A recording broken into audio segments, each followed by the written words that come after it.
Let's just Oh, start yes. recording right away. We're not ready. Yeah. Hey. Hello, Derek. I think you were muted. Yeah. Yeah. How you doing, guys? Oh, good. I'm actually Sean. I'm on Derek's invite link, and I just didn't log out to change it. Oh, okay. So welcome, Sean. Thank you. Hey, Sonja. Hey, Henok. Is that right? Yes, and good afternoon, everyone. Hello.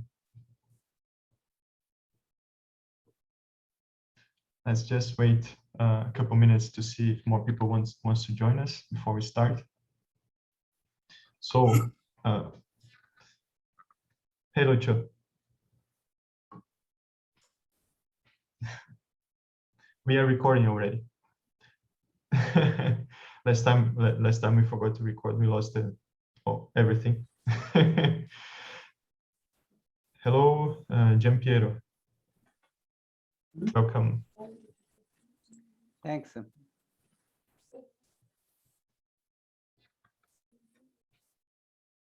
think I was just starting with the setup here.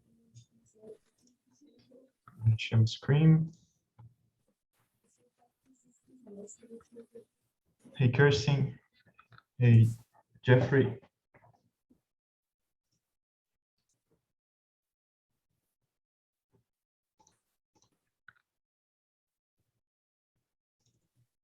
Hello. Hello.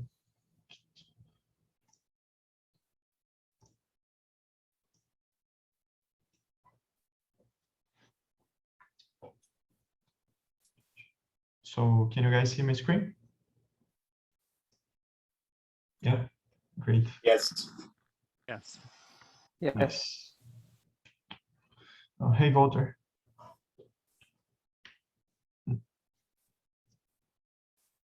Welcome. So, is everyone new here? Yes, no, more or less. Not really. So you are explaining Catalyst, is that correct? Yes. Kind of. Okay, so I just was wondering if you're talking about the school or about Catalyst. So I know I've been here for a while, so maybe I will leave soon. Sorry.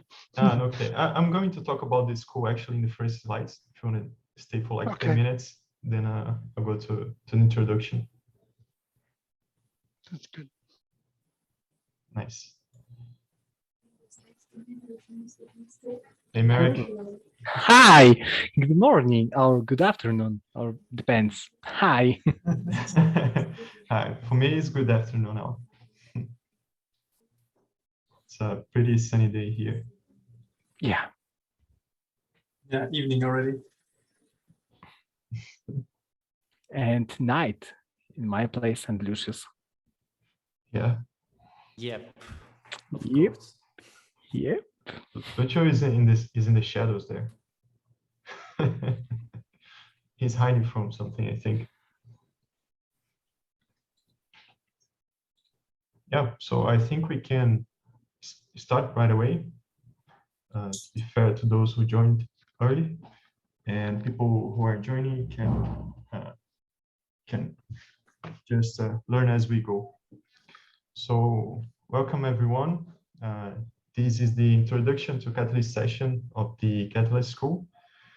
The Catalyst School is a project that just started this fund. This is our second session.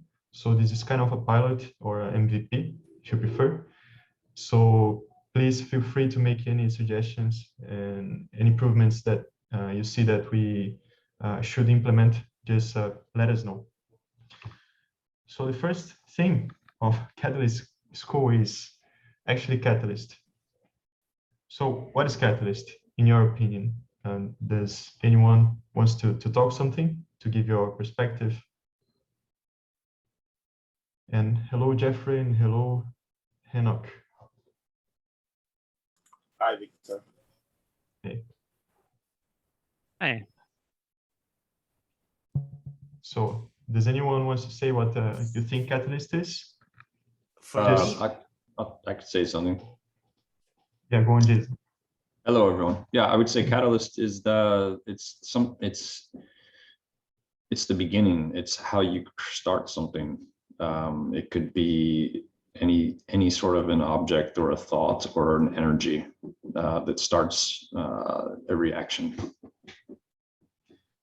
Really good, really technical question. And I'm a chemical engineer, so I relate to that.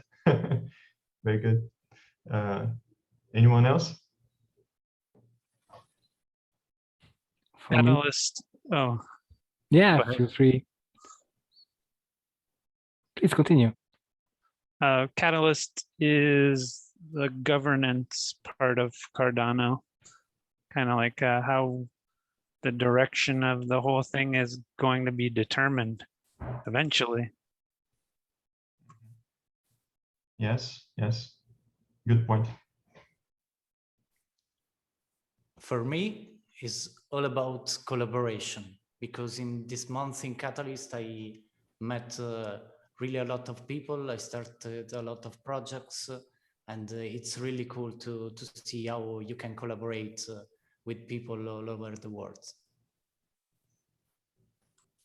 Yeah, I can sign that. And also it's a decentralized fund for innovation. Hi, everyone. Hello. Hello, Maria. Maria, I love this room. What Catalyst is for you?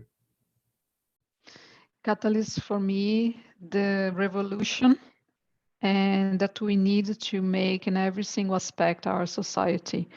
Almost the way out to show to people that we are able to change the world ourselves. We don't need Trump. We don't need all this bullshit politician. We can go there and do it ourselves. It's what Catalyst is for me. And I'm so happy that all of you are here and Catalyst is cool. I'm so proud to be a advisor on it because I believe in everything you're going to do, guys, bringing all these people in and teach you what we are all about. Great. Thanks, Maria. Marek, you have something to say? Yeah, only that Catalyst for me is never-ending experiment. Really nice. Yes. For me, I think it's really difficult to define what Catalyst is because it's changing all the time. But the drive here is to innovate and to try different things and to make the world better. And we are doing this via this revolutionary technology, which is blockchain. So it's really hard to answer this question. I think we could combine every answer here and it would fit. And we are going to learn what Catalyst is along the way. I think that's a fair answer for this, I would say. And also, before we start, I'll try to keep this session ideally within 1 hour, maybe 1 hour and a half tops. And we are going to cover different aspects of the Catalyst process. We are not going to get into much details. This is going to be covered in the other sessions.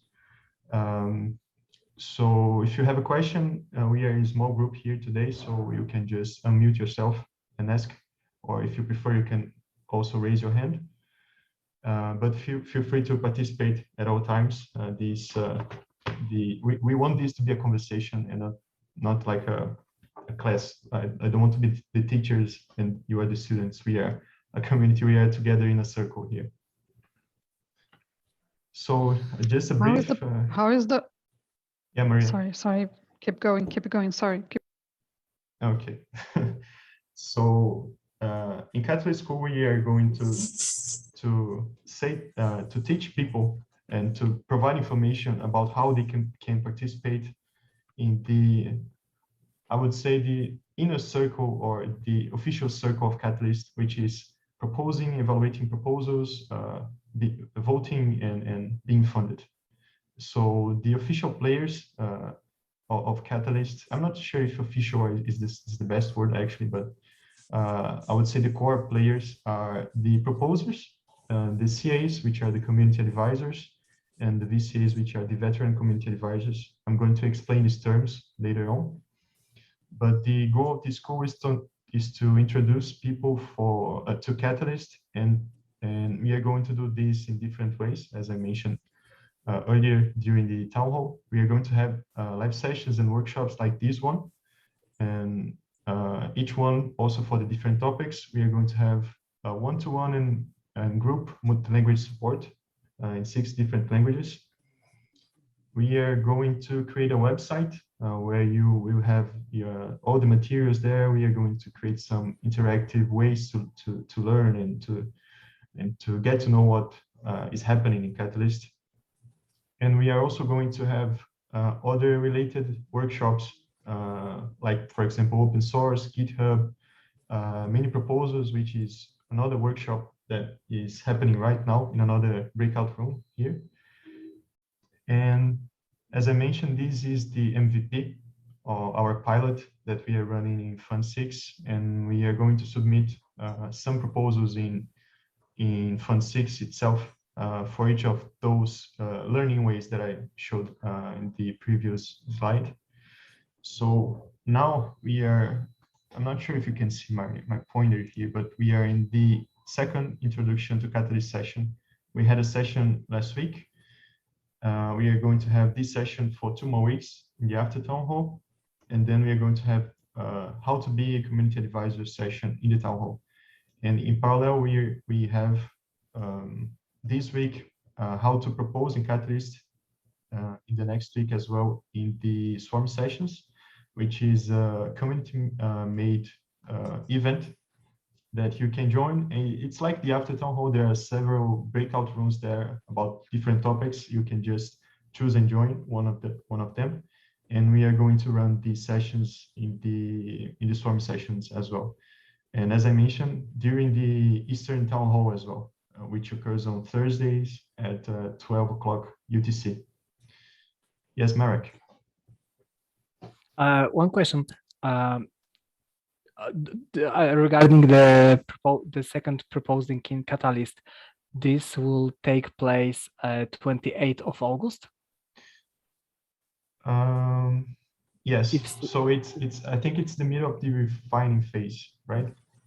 Yeah, it will be 3 days after we close the proposal submission phase. Yes. So in this one, we are going to focus more on the quality of the proposal after it is submitted than in the submission process itself. Oh, so like taking all the feedback provided under consideration during the finalized stage. Yes, and how to follow the guidelines, Awesome. some tips and tricks so the proposals can have higher chances. We are going to go through some past results as well and see what went wrong, what was good, and what we can learn from the other funds as well. Great idea. Yes, thanks. So since we know that Catalyst is it's a funding mechanism as well, besides other things, we need money to fund proposals. So where does the money come from? I think you all know that in blockchain, we need to validate transactions, and there are fees related to these transactions. And these fees goes to the stake pools, which are the entities inside the blockchain, actually the proof of stake blockchain, which Cardano uses. And a small percentage of these fees goes to the treasury. The last time Daniel was here and he mentioned, I think it's 20%. Do you know that, Marek? I think it's something like that. Yes. So 20% of all the fees inside the Cardano blockchain goes to the Catalyst treasury, and it's huge today. I think it's $500 million already. Maybe it's almost $1 billion today, now that ADA is over $2. So it's, I think in a few months, it's going to be over 1 billion. So these funds are distributed to the proposals in the funds. We started in Fund 1. It was like a mock-up fund. We didn't have any money distributed. We really started the fund in Fund 2, funding proposals. I think back then, I don't recall which was the value. I think it was like $400,000 for the first fund to be distributed in different challenges. And then it doubled. No, actually, I think it was 250, and then it doubled to 500, then to 1 million, 2 million, and now we are at 4 million fund. So we have the fund, and this below the fund we have different challenges, which Danny explained today during the town hall. And each of these funds, each of these challenges, actually you can submit proposals there and compete with the other proposals. The voters are going to choose which one they want to see funded. So yeah, this is actually what I was just talking about, how the money is allocated. In Fund 6, for example, we have 12 different challenges. So each challenge has its budget, its own budget. It's not the same. For example, in Fund 6, the developer ecosystem, it's the biggest fund, biggest challenge. It has over $1 million. It's $1.5 million, something like that. And the other ones have less. For example, debts, if I'm not wrong, is $250,000. Proposal outreach and catalyst Bellamboli are lower. They are around 75,000 and 100,000. And each one of them have different goals. If you want to submit, you need to read there the objectives and suggested KPIs, for example. And there are also some suggested ideas and problems that you can just pick up and propose a solution and submit your proposal there. And there are some recurrent challenges today that they are set by IOG, which is the company that came up with the technical development of Cardano blockchain so far. And there are some other challenges that were voted by the community in previous funds. For example, I think developer ecosystem is a recurrent fund. It's happening every fund since Fund 2, if I'm not wrong. And the community has chosen, I think, 8 funds in Fund 6. So we are now with more funds chosen by the community itself than proposed by IOG. So the community decides what is the way that the catalyst is going now. Any questions so far?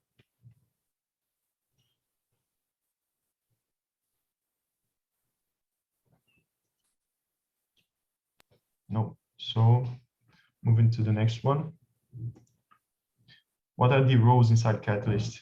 We can see Catalyst as a cycle, as a circle. It occurs every 13 weeks or every 3 months, and we have different stages, different phases, and in each of these stages we have different players who are acting in each of them. For example, we start with the proposer, which is the first role. And it can be a single person or a group who has an idea and wants to solve a problem within the Cardano ecosystem or outside the Cardano ecosystem, but using the Cardano blockchain somehow, connected to the blockchain.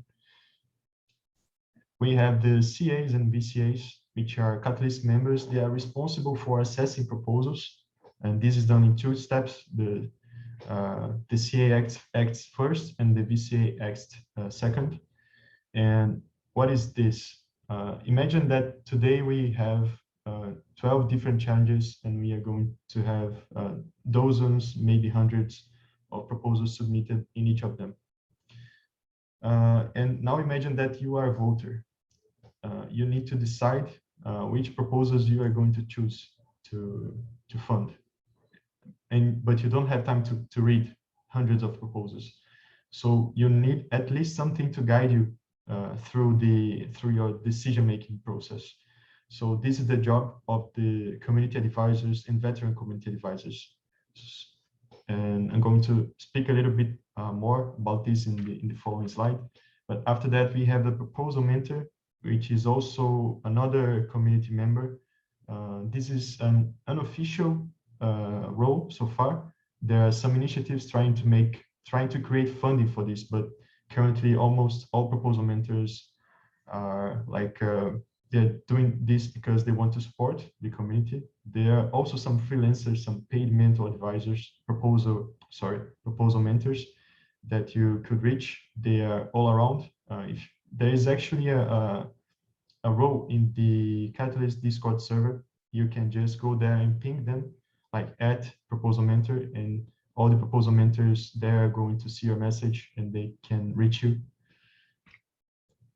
The voter, which is basically everyone who holds and delegates ADA. Currently, you need to have at least 500 ADA to participate in the Catalyst voting process. And at last, we have the referrer, which is someone who recommends someone to participate in Catalyst. And there are also rewards for this. Every fund, there's, it's I don't know if it's 1% or something around that, that goes to referrers. For example, if you have a friend, he has some developer background, some technical background or not, they just have an idea, they can submit a proposal in Catalyst and you can be their referrer. And if they win, you are going to share a prize due to that. For example, let's say the prize is $50,000 and there are 50 referrers. Each referrer is going to receive $1,000 in that fund. So this is actually really easy. I would say it's the easiest way. It's to be rewarded inside the Catalyst system. And I think it's a win-win situation. The money is there. You just have to be a referrer. Yeah, Mary. Just wanted to confirm. Yeah, this is 1% of total fund. So, for example, in Fund 6, total fund is 4 million. So, rewards for referrer will be equal $40,000 just for being a referrer. This is truly amazing. And what else is that usually we have a very small amount of referrers, so the price is being increased every single time because we have like about maybe 10 referrers. So yeah, I remember in Fund 3, I think there was only one referrer. I think he one referrer and he got it all. Yeah. It was not that much, but I think it was almost 10,000 or 5,000, something like that. $5,000. 5,000, yeah. Pretty good. I didn't know about referrers back then. Yeah, paid in ADA, and ADA at that time was like half of the value it's now, maybe. Mm-hmm. Yes. Something like that. Or even less, yeah. So, any questions? I think Henok. Hi, Victor. Hey. That was a nice question. So my question is about the referral program. How does this work? I mean, I want to refer this. I want to invite my friend to this program. So is there any link, or how does I invite him to this program? Yeah. Just okay, go ahead. Yes, you need to include your friend's information when you are submitting your proposal in IdeaScale. I'm not sure if something has changed. Maybe, no, it's the same thing, right, Marek? Yeah. You just put, I think the name, I'm not sure if it needs an email. It's been a while since I've done that. But it's only, you have to put his email only and some rationale on how your friend helped you to submit your proposal. What was the reason behind that? Because usually the referrers are the people who convinced us to submit a proposal. So simply just an email and a small rationale. both of that fields are in the idea submission form. So when you will be submitting proposal, you can simply fill both fields. Okay, great. And one more question. So can we submit one proposal into categories? Like my projects are focused on Africa and also can be categorized in other different groups. So can we submit into categories or just one? Not the same proposal. If it partially fits two different challenges, you need to choose one of them. One thing that you could do is to split up your proposal in two and give different scopes, different objectives, and different problem statements, even though they are related somehow. And then you can submit in different challenges, but not exactly the same thing. If you do this, you're probably going to be removed from the process. Okay, great. Thank you. Yeah, Marek. You're moved. Forgive me, Victor, for talking all the time. Hinok, there's what you can do also is to create proposal and submit it to the challenge that you think it fits most, and in the comment ask what the community think, if this challenge fits that, if your idea fits that challenge. If it is, just leave it there. If not, you can edit it or you can mail me and I will move that proposal from one challenge to the other one. Okay, great. Thank you so much. Great. Yeah. Any other questions? No. So I'd like to ask you, do you guys have an idea of each role do you want to play within Catalyst? Proposer, CA, VCA, or not yet? I have a question, and I may have missed it on the town hall, but is there a proposal outline somewhere that outlines the way that you'd like to receive the proposals? What do you mean? I didn't get it. Like guidelines, how to proposal? Kind of like an outline of what you'd like to see, like summary, scope of work, like broken down by section. Yes, there are some guidelines. We can share a link with you. Maybe Simon can share some links here in the chat.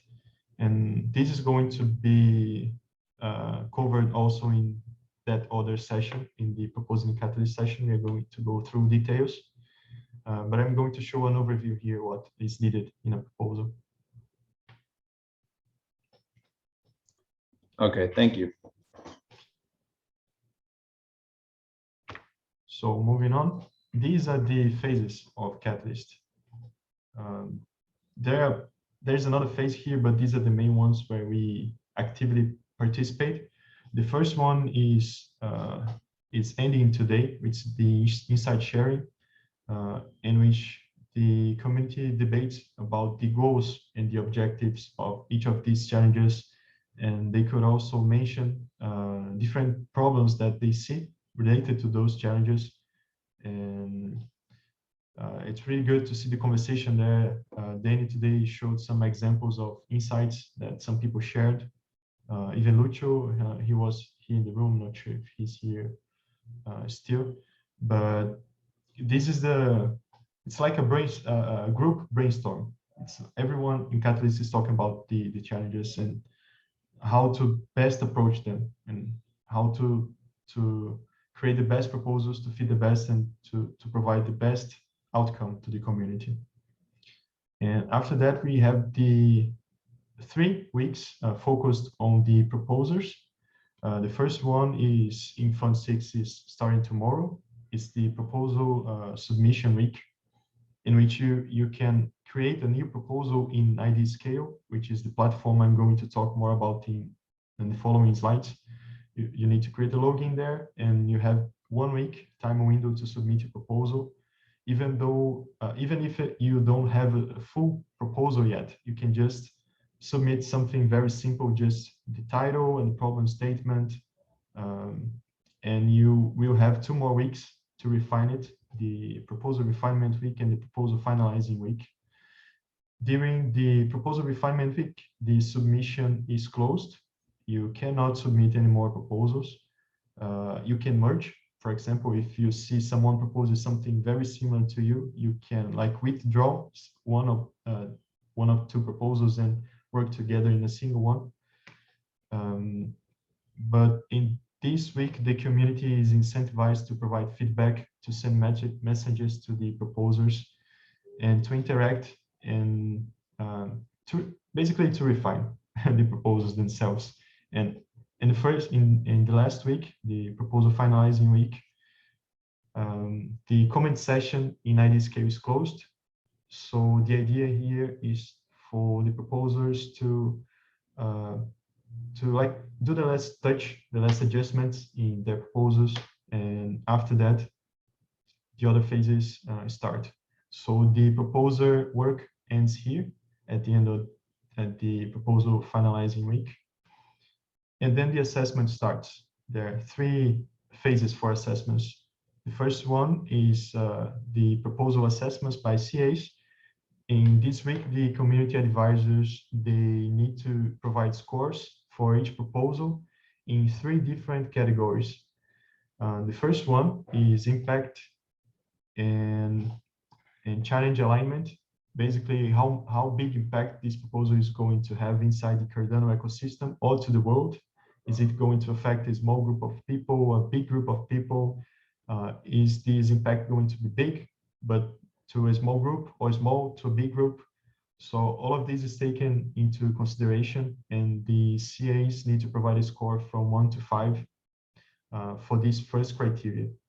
The second one is feasibility, and this is related to the background that the proposer or the group proposing the proposer in Catalyst has related to the goals of that proposal.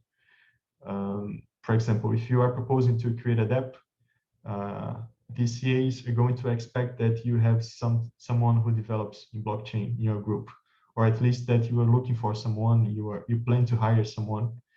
And if you don't have someone with the necessary background, you're probably going to have a lower score in this criteria. You don't need to have them already, but you have to say at least that you are looking for them. You have open forms and provide ways for them to contact you as well.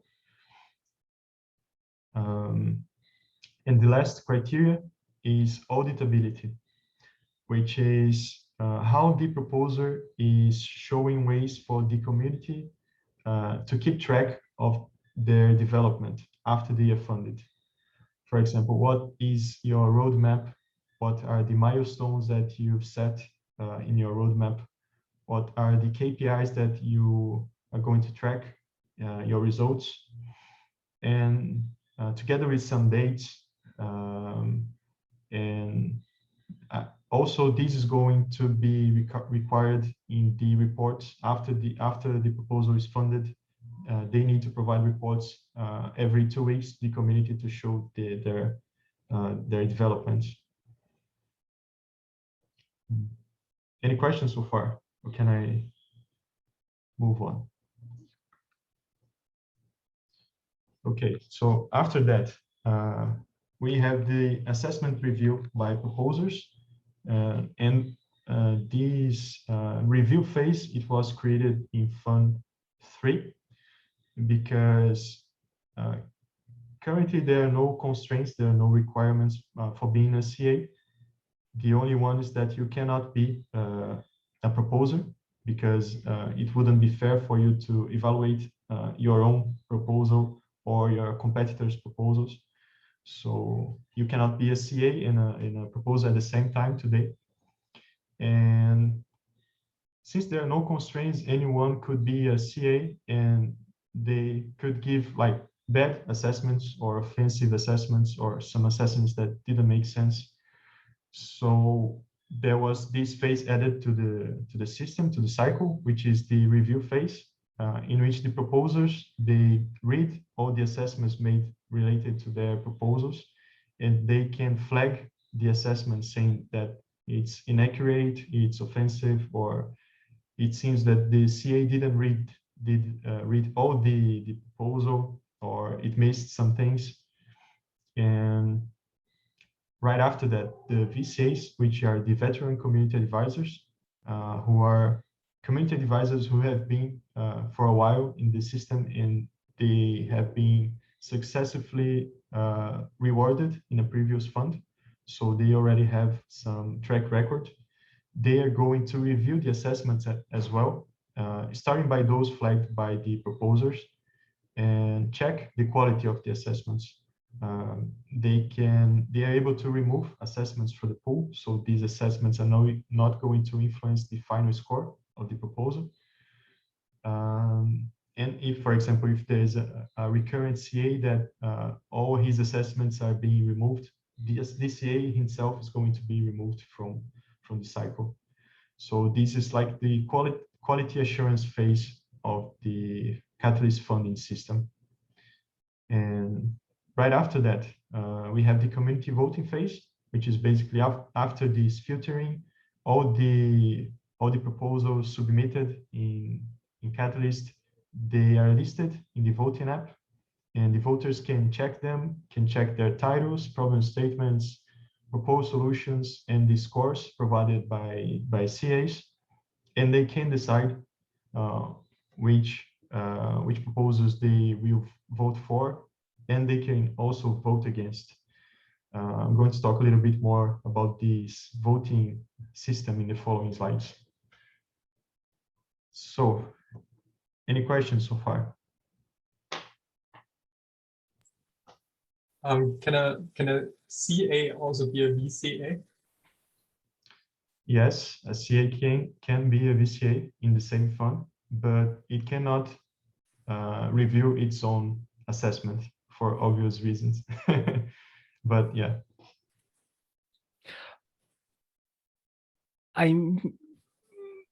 But when VCAs got the assessments, the CAs are anonymized. So, for example, if you wrote an assessment during first day of assessment stage, and then you will try to review it after 2 or 3 weeks, then you can forget this is your assessment and flag it as inappropriate.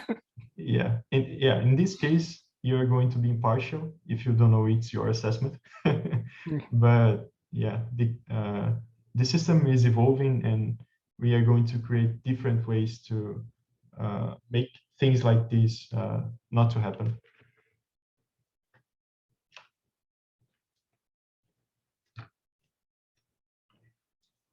So moving on.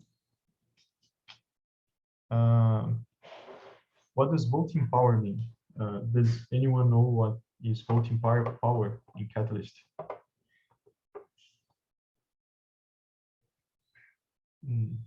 No. So just very basic. This is it's basically the weight of your vote. If you have 500 ADA, your voting power is 500. If you have 1 million ADA, your voting power is 1 million. It's the same number, the same absolute number. And what does it mean?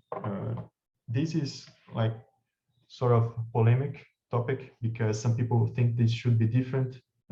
We are people who have more money, they can decide which way the ecosystem is going. This might change in the future, but in the other side, this is also a way to prevent attacks in the ecosystem, because imagine if someone else from, I don't know, let's say other competitor, they don't like Cardano for any reason, they could create millions of wallets and downvote all the proposals. So no proposals would be funded, and these would break the catalyst wheel. So currently, this is the way it works. Your vote power is the same amount of ADA you have or you have delegated. And what is the voting system, which is related to the voting power? As I mentioned, you can vote for or against any proposal. So you can like upvote or downvote them.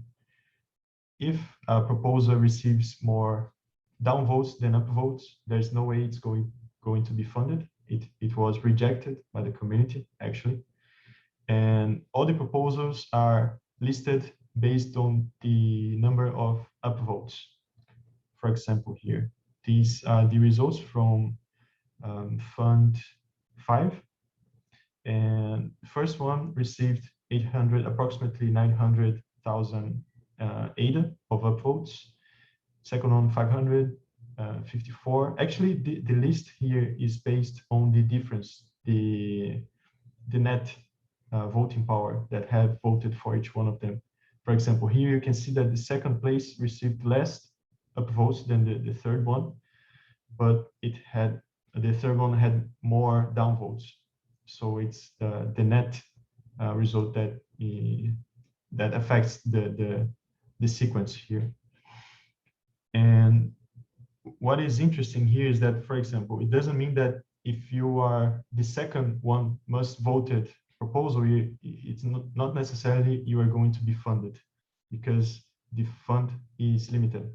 For example, let's say the total budget of a challenge is $100,000, and the first proposal receives asked for 50,000. So the remaining amount for the second one is 50,000. But if the second one asked for 70,000, let's say, he will not receive only 50,000. His proposal is going to be skipped, and the third one is going to have his chance of receiving these rewards. I think the best way to explain this is by showing the complete results of Fund 5. I'm going to open the link here. You can still see my screen, right? Okay. So these are all the results from Fund 5. I'm going to go through them really quick, just to get to the complete list here. This is the Developer Ecosystem Fund Challenge. Sorry. The total budget was $600,000, and the first one asked for $7,500. So this is the remaining fund that is going to fund all the other proposals below this threshold here. And we continue with this list with all the proposals being funded until we get here, for example. We only had $91,000 for the remaining proposals, and this one, which was the next on the list, asked for $120,000, less than what was available. So it was not funded because it was over budget. So the next one has a chance to be funded, and this proposal only asked for $8,200, so it was funded.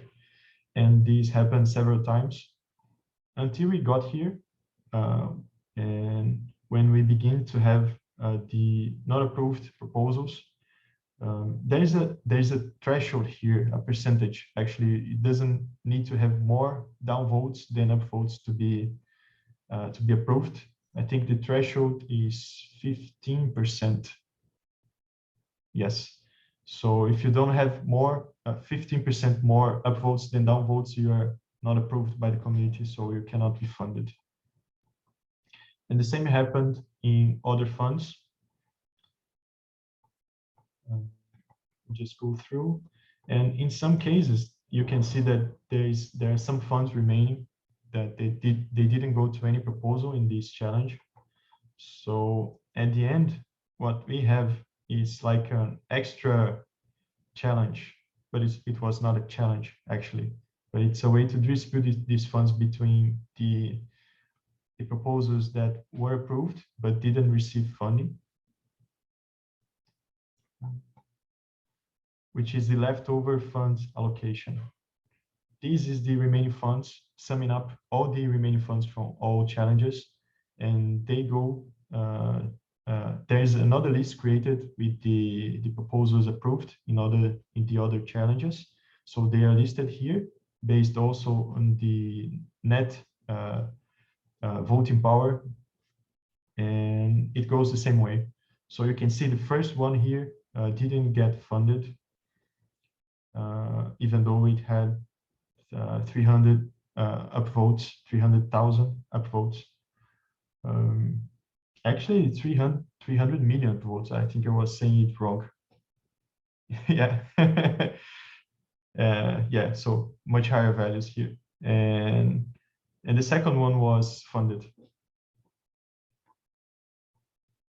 The other ones, so at the end, there was remaining 1,576 dollars worth of aid, and this value went just right back to the treasury, to the Catalyst treasury.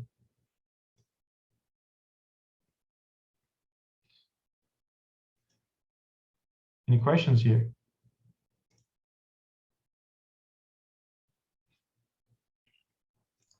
Yes, I have a question. You know, oftentimes proposals have a incorrect budget in the proposal. And what happens if you're not able to deliver based on the proposed cost that you presented in the proposal? Yeah, Mark. I think I can answer that. There are, in my opinion, there are two ways. Because the proposers, they are not getting all the money up front. The money, the funds are being distributed monthly based on bi-weekly reports. So, for example, you submit a proposal, your proposal gets funded. That means you will join the cohort and you will join the cohort meetings. Being a cohort member, it means you should submit the report of your progress. And if there are any obstacles or issues, or you think that there is possibility you won't be able to deliver your idea within the funds you've got, then either we can stop funding and abandon the project, or maybe we can change the, how to say it, change the course of this project, because we had this situation, I believe that we had this situation during Fund 2, that the project completely changed the course it took on the beginning, and it grew into something totally new within smallest funds needed. So you can change your topic. You can if you know at the beginning that you won't be able to make it, you can simply let us know that on the first onboarding meeting that, sorry, I undercount that and I won't be able to do that. And then we will take your case, how to say it, not personally, but individually. Because there are a lot of people who want to help you, to make things happen. So if there are any issues, and they're willing to help. Even Chris, Chris is now point of contact for the cohorts. The Chris who is running one of the breakout rooms, who is product owner for Project Catalyst. So he will find a way how to help you, how to maybe change the roadmap, the backlog.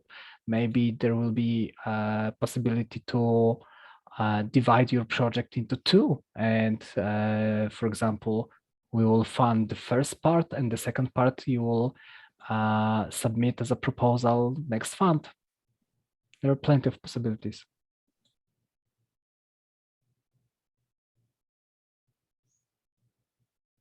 Yeah, thanks, Mark.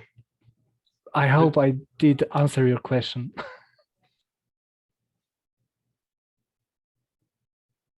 Yeah, I think so.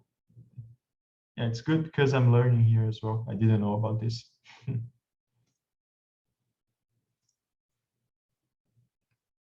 Okay, so getting back to the presentation.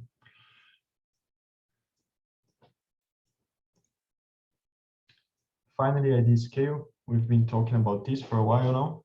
I'm going to show you guys what is IdeaScale. It is a website.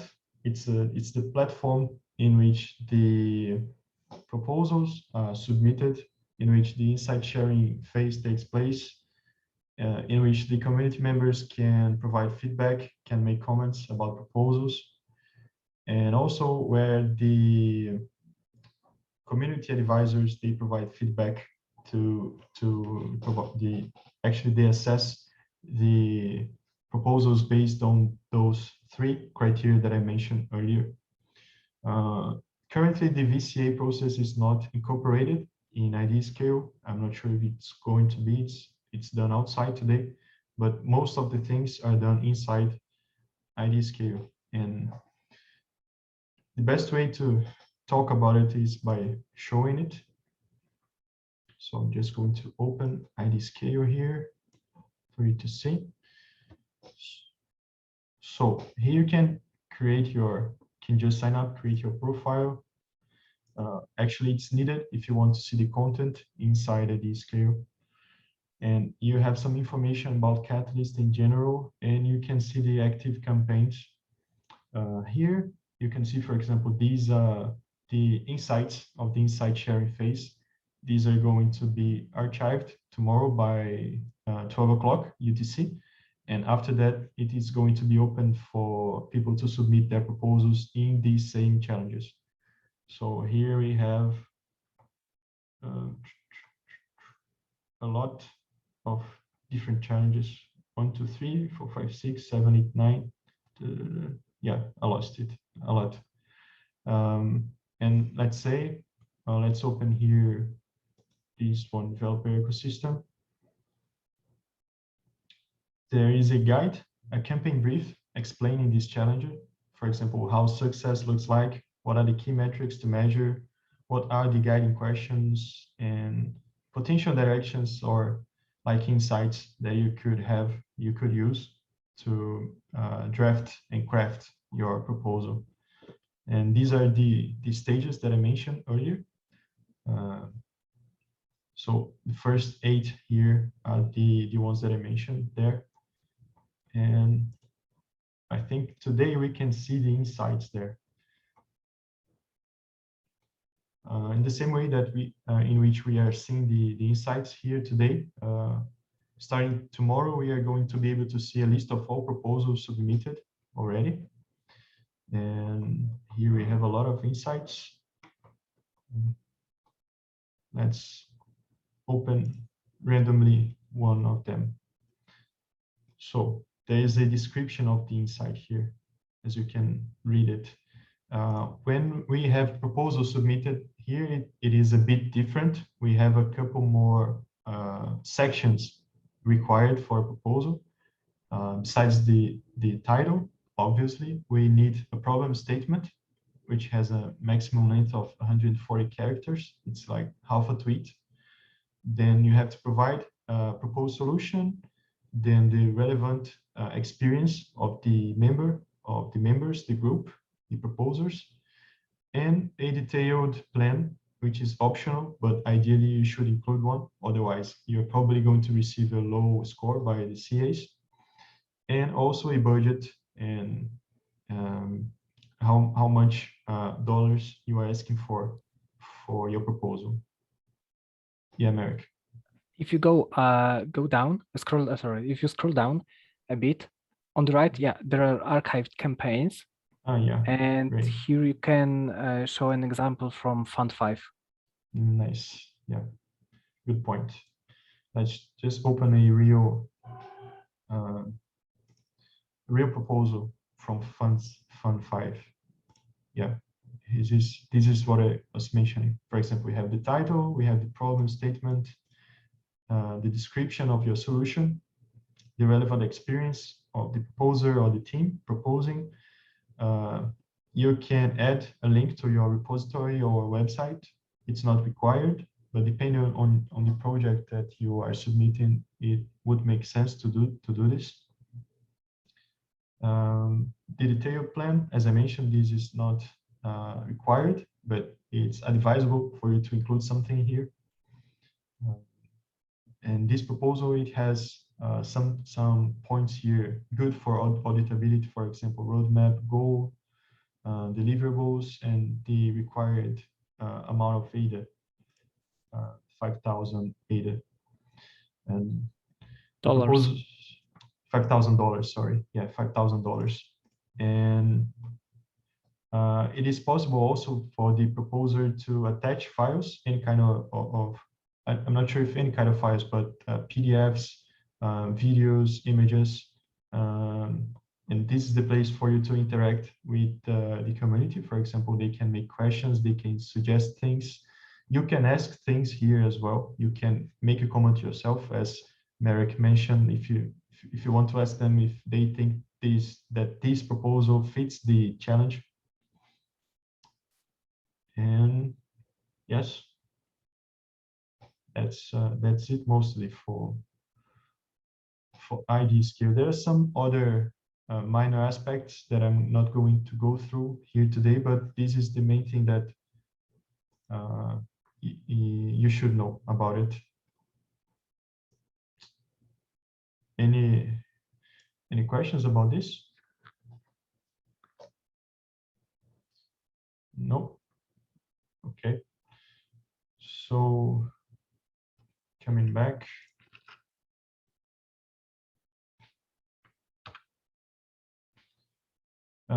Chris, who Merrick mentioned, is the product owner of Catalyst. He just shared this with us. I added this link during the town hall. It's a link to the launch guide of Fund 6. So here you have a 5 pages explanation of what Catalyst is and what Fund 6 is going to be. We are going to share this link in the chat here if you didn't get it during the town hall, so you can easily access it. There are some other links that we are going to share as well. We have description of all the challenges and some important dates that you should keep track of if you are planning to submit a proposal, or if you are planning to be a CA or a VCA.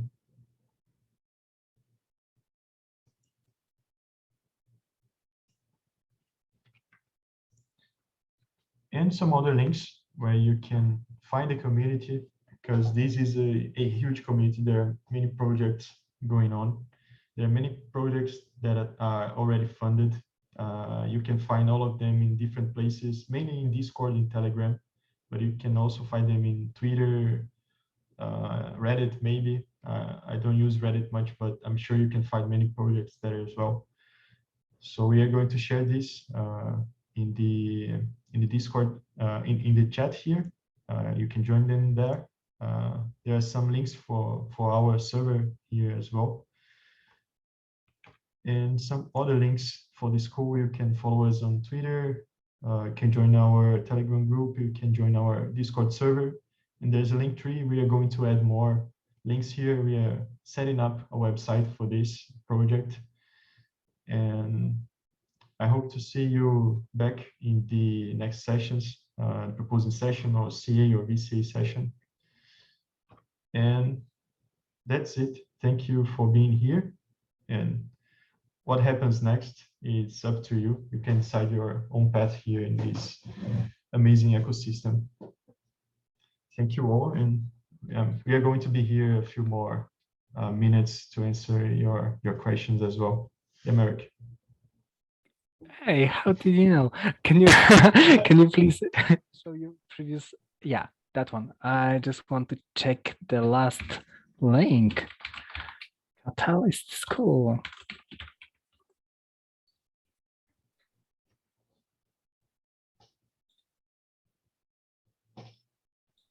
Oh, yay! There is even Discord server. Nice. Yeah. Jason, I think you had unmuted yourself as well. Oh, I thought I just want to say thank you. I appreciate the information. It was very good, and I like the way that you presented it. So thank you. Thank you very much. Yeah, great presentation, Victor. Well done and very informative. Thank you, Derek. Really appreciate it. Sean. We have a bunch of people from the group here. Simon, Lucio, and Kirsten are in Catalyst School as well. They are helping us with the slides, with website. They're going to be presenting other sessions as well. We are like 12 different people. At some point, we are going to have like 3 or 4 sessions happening at the same time with different focuses. So yeah, it's going to be a lot. It's being really fun already. Can I just ask, in terms of Catalyst School, so that was a brilliant introduction for anybody who's just come to Catalyst for the first time. But in terms of the Catalyst School, what's your sort of plan, as it were, in terms of other elements that you're going to incorporate? Yeah, good question. So this is a real introduction. It's a real overview, as you mentioned. But in the following sessions, like for proposers, for CAs and DCAs, we are going to go a little bit deeper. We are going to show the guidelines. We are going to talk about the rules, the constraints, what people should and should not do. And we also have other workshops that are not these main 4 here. We are going to have some, actually, as I mentioned, there is another workshop happening right now, which is the mini proposal workshop. It's called mini proposal, but it's basically a way for you how to think and come up with a proposal once you have an idea or a problem. How do you structure your way of thinking to come up with a great proposal and submit there? And also for CAs, as I mentioned, the system is always evolving, and the system might change to reward CAs based on the quality of their assessments. Some point in the future, we are studying options about this, and we know that CAs are going to want to be better CAs, to provide better assessments, to raise their rewards as well. So we are going to have these sessions, which are more introductory, but we are also preparing more deeper and detailed sessions as side workshops. And we are also going to provide, as I mentioned here, the one-to-one and and group support. And the level of these sessions is basically decided by whoever is participating on them. And so if you're going to be a CA, for example, and if it's your first time, you can, if you learn quick, for example, you can go from 0 to being a very good CA in just one session. And besides that, the content in the website, we are going to gather, there's a lot of information and community-made guidelines that we are going to link there. We are going to come up with more content that is not available yet already. It's not available yet, actually. And also create some kind of quizzes and tests, and probably going to give NFTs rewards for people who participate in the school, like to prove that they have been through these sessions, or one session at least. We are still thinking about that. As I mentioned, this is a pilot or a prototype, so we are still brainstorming about this as well, and this is why we appreciate your feedback. Okay, excellent. Thank you. Thank you. So I have a question. I'm on the active campaigns. I just created an ID and got access. And I'm looking at the active campaigns. And what if I don't know where my proposal would go? Obviously, I need to read through all of them, but have you had a situation in the past where someone like myself has a proposal, has an idea, but maybe doesn't know like which one to put it in? Yes. All the time. Yeah. Okay, good. Yeah, this is happening with the Catalyst school proposal itself. We were thinking, is it better to put in proposal outreach or Catalyst value onboarding or distributed decision making, because we are affecting all of these challenges. So yeah, it's we have to choose the best fit. You can play as well and decide based on the fund, but if you decide based on the fund available, but it's not a real good alignment, maybe you are not going to be chosen. So there's, in some cases, there's no real answer for which challenger is best. I think in the future there might be a like miscellaneous challenge. I think there's some people talking about this. If you think that your proposal doesn't fit any of the other challenges, you can submit there. But my perspective is that this is going to be a very hard challenge, because a lot of people are going to submit their ideas there. Yeah. Okay. One advice that I can provide you, it's if you see that your proposal fits more than one challenge, you have to explain it clearly in your proposal, because this is one of the criteria that will be used by community advisor to see if the proposal addresses the challenge.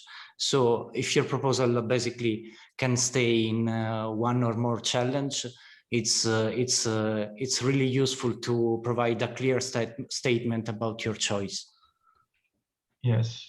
In the proposing in Catalyst session, we are going to show the criteria in details that are used to provide score. So you can look at the criteria and just provide the answer in your text.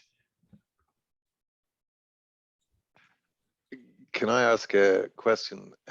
In terms of the Catalyst School, is my understanding correct that you guys came together as a sort of collective and came up with the idea for Catalyst School and got funded already?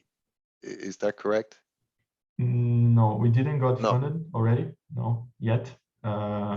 Okay, so you yourselves as a group are actually going to apply for Catalyst funding. Is that correct? Yes. Okay. Okay, so just maybe because it would benefit people, can you maybe just give a brief overview of the process you've gone through to get to where you're at right now, and then your intended sort of future actions for Catalyst School in terms of getting it funded as well, because that helps to put perspective on things. Mm-hmm. Yeah, of course. If you don't mind, sorry. Yeah, no worries. It's good because I can talk a bit about the history behind this project. I think it started like 3 months ago. I was working with Lucho here to create a CA community advisory tool to help CAs in assessing proposals, and also VCA's tool, a VCA tool. And we saw that some people didn't know how to use them. Then we created these workshops to teach them how to use the tools. But then we realized that they wanted to learn how to be a CA and how to be a VCA.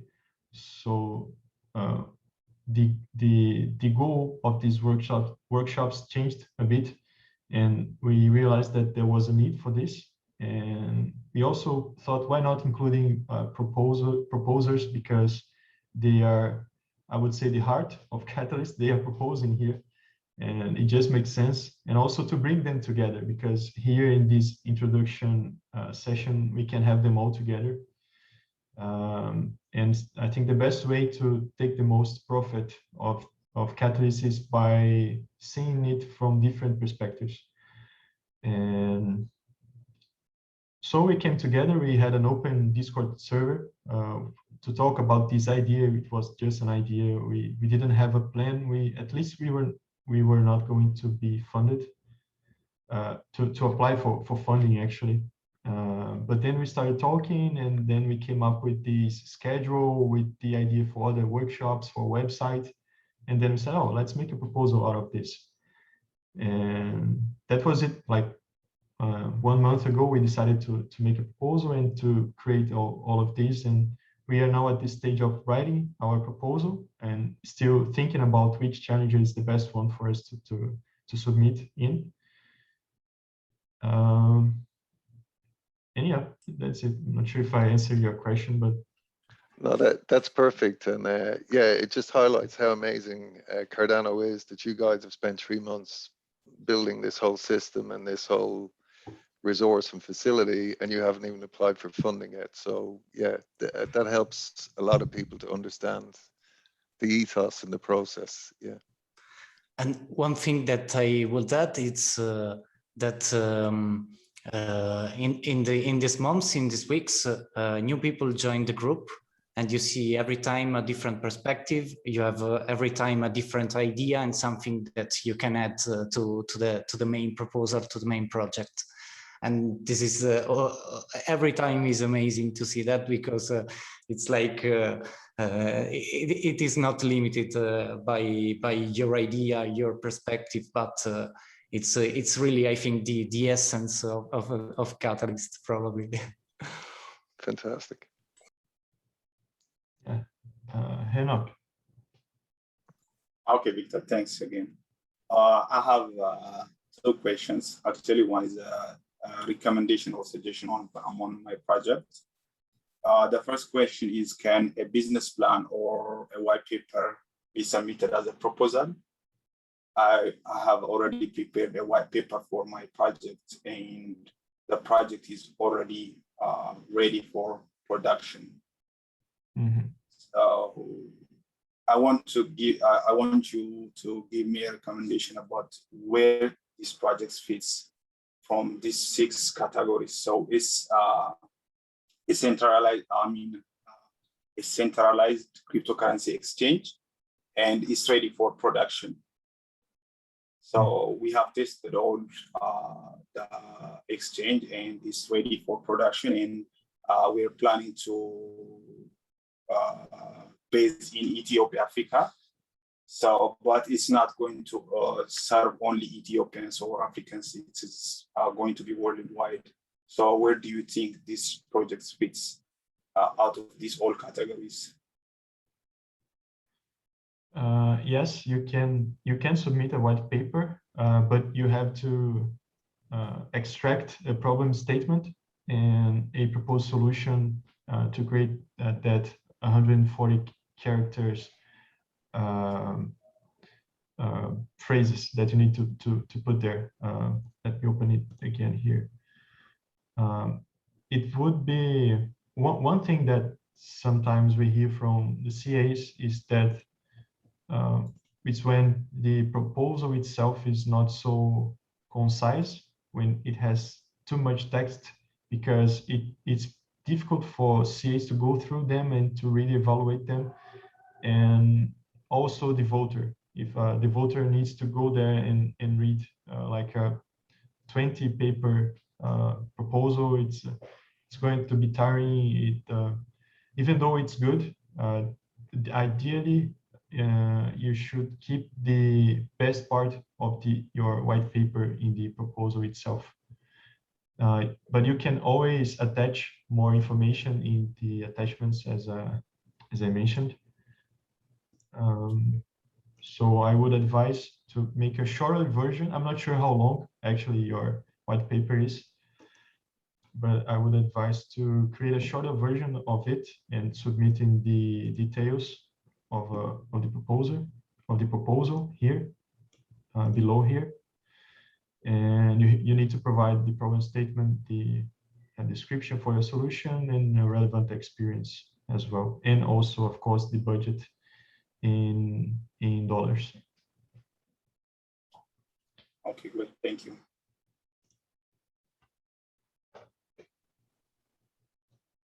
So I think you mentioned you had 3 questions. Or Yeah, it was 2 questions. The second was, where do you think this project fits from these 6 categories? It's like a suggestion, not a question. Yeah, I based said on it's a cryptocurrency exchange, so it's going to be based in Ethiopia, and it's going to serve all everybody. So yeah, I think I would say dApps, since it's an exchange, right? And DeFi, probably. Yep. Yeah, DeFi, scale up DeFi ecosystem. And also, since it's in Ethiopia, you could also submit in. There is a DeFi for Africa, a specific challenge. Yes, DeFi in microlending for Africa. Yeah, I think this would be the best one. I'm not sure how big the budget is here. And also Growth Africa, Grow Cardano would be a possible option here. So I think you are in the same situation as Jason. You have many options to choose. And I will repeat my advice. You can probably apply for you can submit your proposal in any of these challenges, and it will probably fits. But it's important to make a clear statement of your reason, of the reason of your choice. So in this way, you will improve probably the community advisor perspective about your proposal.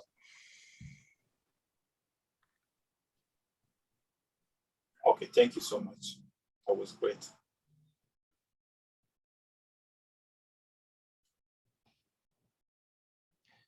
Yes. Any more questions? And none for me, except just to say thanks very much for the presentation, to the entire group. The whole thing is fantastic, and I really wish you success with it. I've joined your Discord room as well, so I'll be keeping in touch with you. And otherwise, thanks to everybody. I'm going to say goodnight to everybody. Best of luck with everybody's projects. Thanks, guys. Great. Thank you. Cheers. Thank you, Derek. Cheers. Thank you too.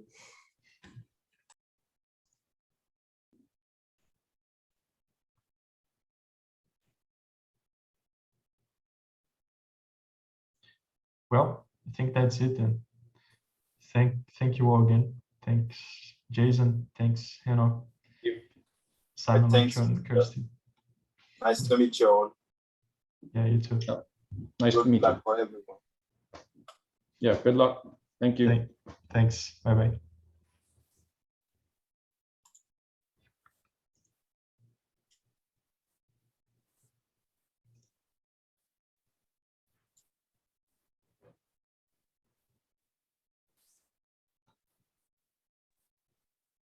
Hey. Oh, it's still there. I have a headache. Yeah.